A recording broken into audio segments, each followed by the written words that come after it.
20 करोड़ की, बदरवास की 450 हेक्टेयर की, ये तीव्र गति से आगे चल रही है और मई के माह से 1 साल में ये पूर्ण रूप धारण करेगी।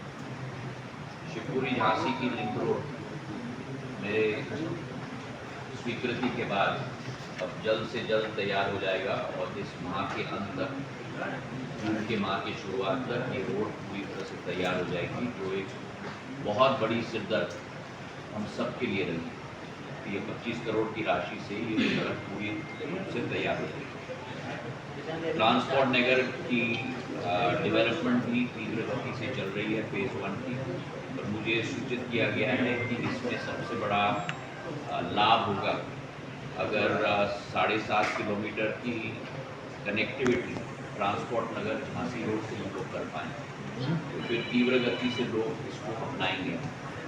इसका DPR मैंने बनाने को कहा है, करीब 10 करोड़ का है, तो मेरी कोशिश होगी प्रदेश सरकार से स्वीकृत कराने की। हमारी पीने की पानी की योजना जो मैंने स्वीकृत करवाई थी फेज़ 1 में, अब फेज़ 2 का काम चल रहा है और 5 करोड़ की राशि प्रदेश सरकार से लेके इसको भी हम जल्द से जल्द समापन करने की कोशिश कर रहे हैं।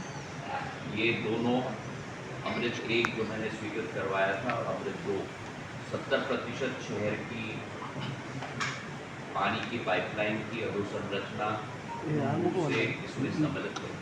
30% के लिए हमको अमृत 3 के लिए इंतजार करना पड़ेगा, वो करीब 128 किलोमीटर की पाइपलाइन है डिस्ट्रीब्यूशन। इसके अलावा हमारी जल जीवन मिशन के आधार पर सारे जनप्रतिनिधियों ने भी अपनी विसंगति और अपनी कठिनाई से हम सबको अवगत करवाया। तो जो सूचना मुझे मिली है कि कई जगह जल जीवन मिशन की जो OHT ओवरहेड टैंक से पाइपलाइन गांव में घर तक गई है, जो जल जीवन मिशन क्रियान्वयन नहीं कर रहा लेकिन PHE क्रियान्वयन कर रहा है। तो PHE का काम कहीं तो नियम बना है 1 मीटर की गहराई में लाइन बिछनी चाहिए, कहीं तो लाइन जमीन के ऊपर बिछ रही है, कहीं तो लाइन केवल आधा फुट नीचे बिछ रही है, कहीं लाइन टूट गई है। तो मैंने निवेदन किया है सारे जनप्रतिनिधियों से कि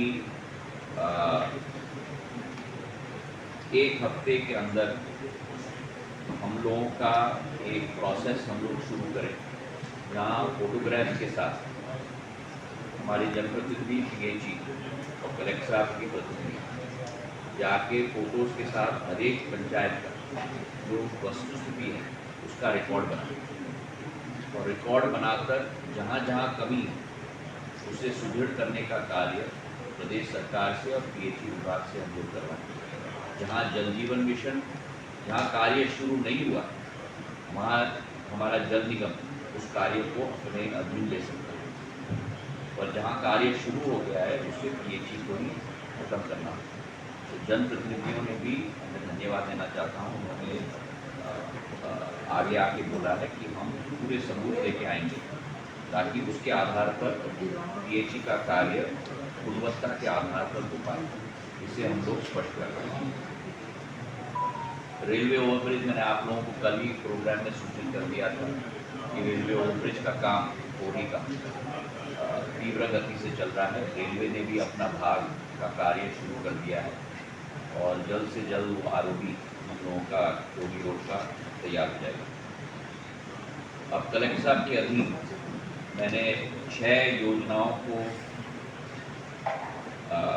रेखांकित किया है, जहाँ कलेक्टर साहब और जनप्रतिनिधि मिलकर मुझे हर हफ्ते पर रिपोर्ट भेजेंगे। नंबर 1 सुअर लाइन, नंबर 2 PHE, ये जो जल निगम की योजना है। नंबर 3 बिजली की समस्या की जो स्थिति है उसका समाधान निकालना है। अब एक तरफ प्रदेश सरकार ने ये योजना निकाली है कि 5 रुपये पर हम लोग कनेक्शन देने के लिए तैयार हैं। उसके लिए आधार कार्ड या अपनी ज़मीन की रजिस्ट्री, दोनों में से एक सबूत चलेंगी। मैंने बिजली विभाग से जो चर्चा हुई और जनप्रतिनिधियों का जो जवाब आया कि कनेक्शंस लग नहीं रही हैं। अगर डीपी की है 10% राशि गांव की जनता देने के लिए तैयार, लेकिन जो डीपी वहाँ लगाई जाती है 25 की, वहाँ 63 की ज़रूरत होती है क्योंकि क्षमता बढ़ गई है। इन सब समस्याओं का समाधान निकालने के लिए मैंने एमपीईबी को निर्देश दिए हैं कि 30 मीटर की दूरी पे ही खंबे से वो लाइन दे सकते हैं अपनी नियम के आधार पर।